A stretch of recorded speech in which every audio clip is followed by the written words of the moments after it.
तो देखंतु जदि आपण माने भी निज पिला को नवोदय विद्यालय रे पढ़िया को चाहूचंती ताले आपण मानको पई सुवर्ण सुजोग नवोदय विद्यालय रो एडमिशन रो ऑनलाइन फॉर्म अप्लाई स्टार्ट हेई सारिछि। आज के वीडियो रे म आपण मानको जणेबी स्टेप बाय स्टेप किबेंदी कोन आपण माने फॉर्म को अप्लाई करिवे। तो चैनल रे नवा करी आस्थिले चैनल को सब्सक्राइब करिवे आ पाखो जे बेल आइकन को ऑल ऊपर सेट कर देबे कारण एमिति जहा जहा भी अपडेट आसुछि सर्वप्रथमे आम चैनल छड़ा जे आपण माने अपडेट पाई परिवे। नवोदय विद्यालय रे अप्लाई पई सर्वप्रथम आपण ए वेबसाइट को पळि आसंतु जार लिंक म आपण टेलीग्राम चैनल रे प्रोवाइड कर देछि आ टेलीग्राम चैनल रो लिंक हम वीडियो डिस्क्रिप्शन रे आपण माने पाई जिवे। सेटु आसिला पर देखंतु आपण डायरेक्टली कि इवेंट इंटरफेस पळि आसीबो देन एठी जो लिखा जायछि click here for registration then ताहारी ऊपर आपण माने क्लिक करिया पड़िबो देन कि इवेंट इंटरफेस पळि आसीबो। तो एठी आपण माने देखिया को मिल जाउतो इंपोर्टेंट डेट्स कोन कोन रहउछि अप्लाई आपण माने 31/7/2026 जाय चलिबो। तासे तो देखंतु आपण जते बेले भी एडमिट कार्ड आसीबो तो एठी आपण माने डेट मेंशन कर दिया आपण आसी चेक आउट करि परिबे। ता सहित देखंतु एठी आपण माने एग्जामिनेशन डेट मध्ये दे देछि आपण माने एग्जामिनेशन डेट केबे कोन रहइबो। और एपट साइड रे देखंतु आपण इंपोर्टेंट इन्फॉर्मेशन दे जोतरे के कोन कोन सब डॉक्यूमेंट्स आपण माने लागिवो से बाबत रे एठी इन्फॉर्मेशन दे देछि जाके आपण आसी चेक आउट करि परिबे। जेमिति देखि परछंती एठी आपण कैंडिडेट रो सिग्नेचर पेरेंट सिग्नेचर कैंडिडेट रो फोटोग्राफ और आपण मानकर जदी SC ST OBC EWS category रो बिलोंग करछन त आपण कास्ट सर्टिफिकेट भी लागिवो। देन देखो रेसिडेंट सर्टिफिकेट आपन लगे कौन मान लगे से वीडियो आगे आपको जनइबी। तो समस्त डिटेल्स ये भल भाव में आपन टिके पढ़ीदेवे रीड करने देन तलकू स्क्रोल करके आसला पर देखो जो लिखा जाइए आपनकर ऊपर जहाँ भी डिटेल्स देती आप सब पढ़ी ना पढ़ी पचार पढ़ी येस करेंगे। देन पचार कि आप do you have Aadhaar card number आप येस पर क्लिक करेंगे। देन आधार कार्ड नंबर को आप टाइप करके सबमिट बटन उपर क्लिक करिया पड़ो। जदि आपन पाखरे आधार कार्ड रे मोबाइल नंबर लिंक नहीं आपन पिलार देन ये आपको नो करिया पड़ो। देन आप ओके ऑप्शन उपर क्लिक करेंगे। जदि आप पिलार आधार कार्ड मोबाइल नंबर लिंक नहीं तो सिंपली नो ऑप्शन उपर क्लिक करेंगे।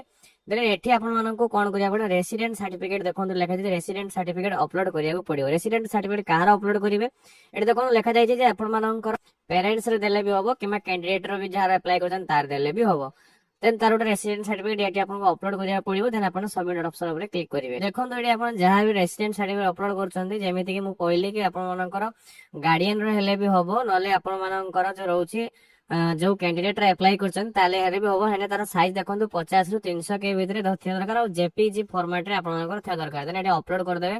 देन सबमिट ऑप्शन उपर जो रहबे से तारि उपर क्लिक करिवे। देन कि जे इंटरफेस पळि आसीबो। देन तळको स्क्रॉल डाउन करके आसीबे तांग माने देखंतु एठी आपन माननकु डिटेल्स गुडी को फिल करिया पई पड़िबो। देन फास्ट पचार से देखंतु नेम ऑफ द कैंडिडेट एठी जहार भी आपन फॉर्म अप्लाई करछन तांकर नेम एठी आपन टाइप करिया पड़िबो। जेमेति तांकर नेम टाइप कर देन एठी देखंतु तांकर पितांक नेम जे लिखा है जे फादर्स नेम टाइप करिया पई कहै छै फादर्स को नेम टाइप करिवे। ता सहित एठी आपन मदर्स को नेम जहां नारे अप्लाई करछन तांकर मां को नाम टाइप करिया को पड़िबो संग माने। ता सहित देखंतु एठी आपन जेंडर पचार छै जेंडर जहां भी होचे मेल की फीमेल तांकर से टाइप कर देबे। देन संग देखो तो ये आपको डेट ऑफ बर्थ पचार तो डेट ऑफ बर्थ आप जहाँ भी रोचे डेट ऑफ बर्थ निज ये आपको सिलेक्शन करिया पड़ो। देन संग देखो तो ये आपको पचरा जाए मोबाइल नंबर जहाँ भी मोबाइल नंबर होचे गार्डियन कर तो गार्डियन मोबाइल नंबर टाइप करेंगे। इमेल आईडी ये आपंकर ऑप्शनल रही जब आप अच्छी इमेल आईडी ताले आपन देई परिबे ना ताले आपन छाड़ी परिबे कोन से प्रॉब्लम नाही। ता सहित देखो ये आपको पचार आपन कैटेगरी कौन रोचे general SC ST OBC EWS जहाँ भी आपन कैटेगरी रोचे सेटा आपन सिलेक्शन करेंगे। देन तळको स्क्रॉल करके आसीबे। देन पचार आपण माने डिजेबिलिटी पर्सन जदी अछंती जदि आपन डिजेबिलिटी 40% रु कम अछि ताले आपन नॉन सिलेक्ट करिया पड़िबो। जदि 40 किबा 40 रु अधिका अछि ताले आपन माने एठी आपन जहाँ भी रोचे डिजेबिलिटी विषय एठी आपन देई परिबे जाके आपन डिजेबिलिटी सर्टिफिकेट माने आपन हैंडीकैप सर्टिफिकेट लिखा है से विषय आपन देखि परिबे। तो मोर समय नॉन रहिया पई देबी। देन आपन संग देखंतु एठी आपन डिजेबिलिटी परसेंटेज केते रहइबो एठी आपन दवा को पड़िबो जाके मु कहली एठी आपन फर्स्ट सिलेक्शन करिवे तापर केते कोन परसेंट रहउछि एठी आपन देबा को पड़िबो। देन एठी देखंतु एठी आपन माने कि एड्रेस पचारि छी एड्रेस जगह रे एट लिखि कि निजर आपन गाना टिको लिखि देबे। ता सहित आपन कमा देकी पोस्ट ऑफिस लिखिए तापर आपन कमा देकी पीएस आपन को लिखिया आपन पड़िबो। तापर जो एड्रेस रहउछन सेटिकार पिन कोड एठी आपन टाइप करिया पई पड़िबो। जे कोनसी आपन पिन कोड आधार कार्ड पर लिखा हैते सेटा देखि आपन टाइप करि लेबे। ता सहित देखंतु एठी आपन पचारि छी कि आपन आवासिक रेसिडेंट स्टेट तो एठी आपन सब ओडिसा पिला हम ओडिसा को सिलेक्शन कर दवा। देन सांग माने आपन को पचारि छी एठी आपन मानकर एठी हमर डिस्ट्रिक्ट पचार तो डिस्ट्रिक्ट जगह अपन डिस्ट्रिक्ट को सिलेक्शन करेंगे। तो सांग माने एठी अपन निजर सॉरी अपन हां डिस्ट्रिक्ट को सिलेक्शन करिया पई पड़ियो। को डिस्ट्रिक्ट रो अपन देखिसन तार निहाती भाबे कमेंट्स रे हमहु जणेबे जे को डिस्ट्रिक्ट रो अपन माने ए वीडियोटा देखुचंती। देन अपन जे डिस्ट्रिक्ट सिलेक्शन करछन देन देखंतु अपन को जेएनवी रे एडमिशन हेबे सेटा अपन माने को शो कर दबो।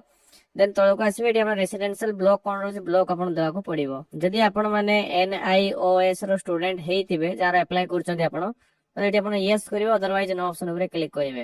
ତ ଏଠି ଆପଣଙ୍କୁ ପଚାରିଛି କି ଆପଣମାନଙ୍କର ଯୋଉ ଡିଷ୍ଟ୍ରିକ୍ଟରେ ଆପଣମାନେ କ୍ଲାସ 5 ପଢିଛନ୍ତି ସେଇ ଡିଷ୍ଟ୍ରିକ୍ଟରେ ଆପଣଙ୍କ ରେସିଡେଣ୍ଟ ଅଛି କି ଅଲଗା ଡିଷ୍ଟ୍ରିକ୍ଟର ରେସିଡେଣ୍ଟ ଅଛି, ସେଟା ସେମ୍ ସେମ୍ ସିଲେକ୍ସନ କରିବା ପାଇଁ ପଡିବ। ଆମର ତ ସେମ୍ ଡିଷ୍ଟ୍ରିକ୍ଟ ଅଛି, ତ ମୁଁ ଏଠି ୟେସ୍ କରିଦେଲି। ଦେନ୍ ତଳକୁ ସ୍କ୍ରଲ୍ କରିକି ଆସିବେ। ଦେନ୍ ଏଠି ପଚାରୁଛି କି ଆପଣମାନଙ୍କର ପରୀକ୍ଷାର ମିଡିୟମ ମାନେ କୋଉ ମିଡିୟମରେ ସେ ପରୀକ୍ଷା ଦେବା ପାଇଁ ଚାହୁଁଛନ୍ତି, ତ ସିମ୍ପଲି ଗୋଟେ ଓଡ଼ିଆ ସିଲେକ୍ସନ କରିଦେବି। ଦେନ୍ ସାଙ୍ଗମାନେ ଦେଖନ୍ତୁ ଏଠି ଆପଣମାନଙ୍କର ପଚରା ଯାଉଛି ଯେ ଆପଣମାନଙ୍କର କ୍ଲାସ 3 କୋଉ ସ୍କୁଲରେ ପଢୁଥିଲେ ସେ ସ୍କୁଲ ନେଟି ଆପଣ ଟାଇପ କରିବାକୁ ପଡିବ। ଦେନ୍ କ୍ଲାସ 4 ଯୋଉ ସ୍କୁଲରେ ପଢୁଥିଲେ ସେ ସ୍କୁଲର ନେମ୍ ଟି ଟାଇପ କରିବାକୁ ପଡିବ। ତାପରେ କ୍ଲାସ 5 ର ଯୋଉ ସ୍କୁଲରେ ପଢୁଥିଲେ ସେ ସ୍କୁଲର ନେମ୍ ଟି ଟାଇପ କରିବା ପାଇଁ ପଡିବ। ଦେନ୍ ଦେଖନ୍ତୁ ସ୍କୁଲର ଲୋକେସନ କୋଉଠି ଥିଲା, ଆପଣଙ୍କର ଯଦି ଅର୍ବାନ ଥିବ ମାନେ ସରି ଆପଣ ଯଦି ରୁରାଲ ଥିବ, ଯଦି ଗ୍ରାମୀଣ କ୍ଷେତ୍ରରେ ଆପଣ ପଢୁଥିବେ ତାହେଲେ ରୁରାଲକୁ ସିଲେକ୍ସନ କରିବେ। ଯଦି ଆପଣ ମାନେ ଅର୍ବାନ କ୍ଷେତ୍ର ମାନେ ସହରୀ କ୍ଷେତ୍ରରେ ପଢୁଥିବେ ସେ ସ୍କୁଲରେ ଯାଉଥିବେ ତାହେଲେ ଆପଣ ଅର୍ବାନକୁ ସିଲେକ୍ସନ କରିବେ। ତ ମୁଁ ଏଠି ତିନିଟା ଯାକ ସ୍କୁଲକୁ ରୁରାଲ ସିଲେକ୍ଟ କରିଦେଉଛି, କାରଣ ମୁଁ ଯାହାର ଆପ୍ଲାଏ କରିଛି ତାଙ୍କର ସେ ରୁରାଲ ସ୍କୁଲରେ ପଢୁଛନ୍ତି, ମାନେ ଗ୍ରାମୀଣ କ୍ଷେତ୍ର ସ୍କୁଲରେ ସେ ପଢୁଥିଲେ ତୃତୀୟ, ଚତୁର୍ଥ ଆଉ ପଞ୍ଚମ। ଦେନ୍ ସାଙ୍ଗମାନେ ତଳକୁ ସ୍କ୍ରଲ୍ କରିକି ଆସିବେ। ଦେନ୍ ଏଠି ଆପଣମାନଙ୍କୁ କଣ କରିବା ପାଇଁ ପଡିବ ନା, ଏଠି ଆପଣଙ୍କର କ୍ୟାଣ୍ଡିଡେଟର ଫଟୋ ଅପଲୋଡ କରିବା ପାଇଁ ପଡିବ। କ୍ୟାଣ୍ଡିଡେଟର ଯୋଉ ଫଟୋ ଅପଲୋଡ କରିବେ ତାର ଆପଣ 10 ରୁ 100 KB ଭିତରେ ଥିବା ଦରକାର। ଆଉ ତା ସହିତ ଦେଖନ୍ତୁ ଜେପିଜି ଫର୍ମାଟରେ ଥିବା ଦରକାର। ଏଠି ଆପଣମାନଙ୍କର ସିଗ୍ନେଚର ବି ଅପଲୋଡ କରିଦେବେ ସାଙ୍ଗମାନେ। ଏଟା ଆପଣମାନଙ୍କର ଯୋଉ କ୍ୟାଣ୍ଡିଡେଟ ଅଛନ୍ତି ତାଙ୍କର ସିଗ୍ନେଚର ଅପଲୋଡ କରିବା ପାଇଁ ପଡିବ, ଯାହାକି 10 ରୁ 100 KB ଭିତରେ ଥିବା ଦରକାର ଆଉ ଜେପିଜି ଫର୍ମାଟରେ ଥିବା ଦରକାର। ତା ସହିତ ଦେଖନ୍ତୁ ଆପଣଙ୍କର ମାତା ପିତା ଯେ ଗାର୍ଡିଆନ ଅଛନ୍ତି ତାଙ୍କର ସିଗ୍ନେଚର ଲାଗିବ ଏଠି 10 ରୁ 100 KB ଭିତରେ ଥିବା ଦରକାର, ଜେପିଜି ଫର୍ମାଟରେ ଥିବା ଦରକାର। ତ ଏଇଟା ଦେଖନ୍ତୁ ଆପଣଙ୍କର ଯୋଉ ରହୁଛି କ୍ୟାଟେଗୋରୀ ସାର୍ଟିଫିକେଟ, ଏଟା ଅନଲି ଫର ସବୁମାନଙ୍କ ପାଇଁ ଯୋଉମାନେ କି ଦେଖନ୍ତୁ ଲେଖାଯାଇଛି ST, SC, OBC, EWS candidate ମାନଙ୍କ ପାଇଁ ଏଟା ରହିଛି। ଯୋଉମାନେ ଜେନେରାଲ ଅଛନ୍ତି ସେମାନେ ଏଟାକୁ ଅପଲୋଡ କରିବା ପାଇଁ କୌଣସି ଆବଶ୍ୟକ ନାହିଁ, କିନ୍ତୁ ଯୋଉମାନେ SC, ST, OBC ଅଛନ୍ତି ସେମାନେ ଅପଲୋଡ କରିବେ।